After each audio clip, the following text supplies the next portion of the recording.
Paz TV Noticias.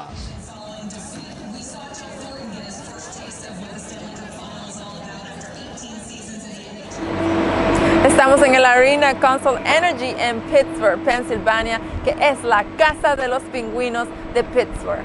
Este es el segundo partido de la final de la Copa Stanley. El lunes los pingüinos lograron una victoria contra los San Jose Sharks. Una sorpresa de los novatos Brian Ross y CONOR, quienes le dieron la ventaja a los pingüinos de 2-0 en ese primer periodo. Pero los tiburones respondieron empatando el partido en el segundo periodo con goles de Thomas Herfel y Patrick Marleau. Pittsburgh anotó un gol que selló la victoria esa noche, un gol de Nick Bonino al final del tercer periodo.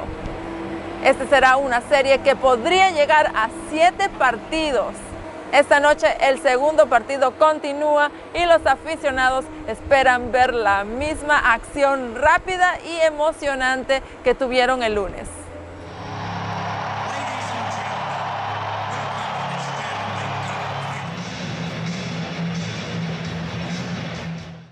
La gran diferencia de esta final de la Copa Stanley es que los pingüinos de Pittsburgh han ganado por su gran velocidad. En este segundo partido, Pittsburgh tuvieron 8 intentos al gol más que San Jose, pero su velocidad y algunos tiros fueron detenidos por la defensa de los tiburones y su gran portero Martin Jones, quien mantuvo a San Jose en el partido. Los Sharks cometieron errores que crearon la diferencia decisiva de este partido. Ninguno de los equipos pudo anotar en el primer periodo, pero Phil Kessler consiguió el gol para los pingüinos.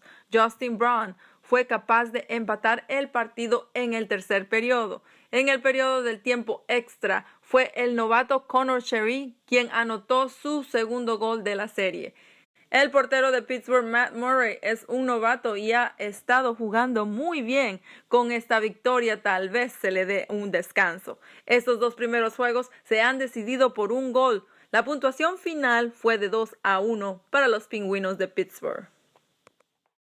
The problem is if you're not scoring, every mistake you make, potentially costs you the game. So you can't put those things under a microscope this time. Here you got 2 teams that are playing really tight hockey, and one mistake changes the game.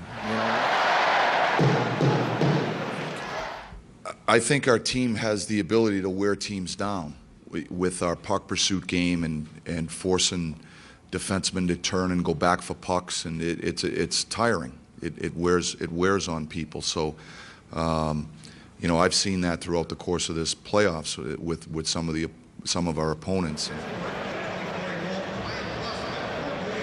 Sid came up to me before the draw and told me to line up on the wall. We hadn't really done that before, and he said he's going to win it back, and Tanger's going to find me in the soft area there, and it worked out pretty perfectly. Well, it's just a relief. I think when you have, 1-0 lead and you're playing well and you give up a late goal, it's hard. But see SHEARY score that goal was just an explosion of emotions.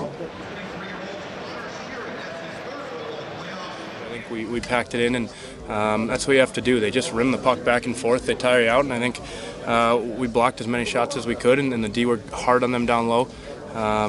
We think if we do play against them, we have to get out into their zone, into the neutral zone, and try to play more of a speed game. And tonight we were fortunate to have a good game against them.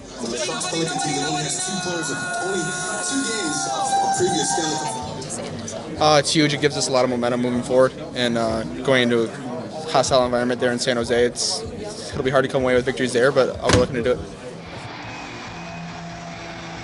I think their biggest strength is their defensemen being able to get the puck off quickly from the point. They're really, really good at getting sticks on pucks in front of the net and getting tips and deflections and trying to bang in rebounds. So that's a big strength of their team, and that's kind of how they got their goal. They just throw a puck from the boards and through a bunch of traffic, and I wasn't able to find it. So. Both teams had some really good chances. They had a few posts, we had a few posts. But I thought that we still got to our game, got some really good opportunities, and we were able to use our speed the way we wanted to. Desde Pittsburgh, Pensilvania, yo soy Claudia Gestro. Regresemos a los estudios de Paz TV Deportes. Paz TV Noticias.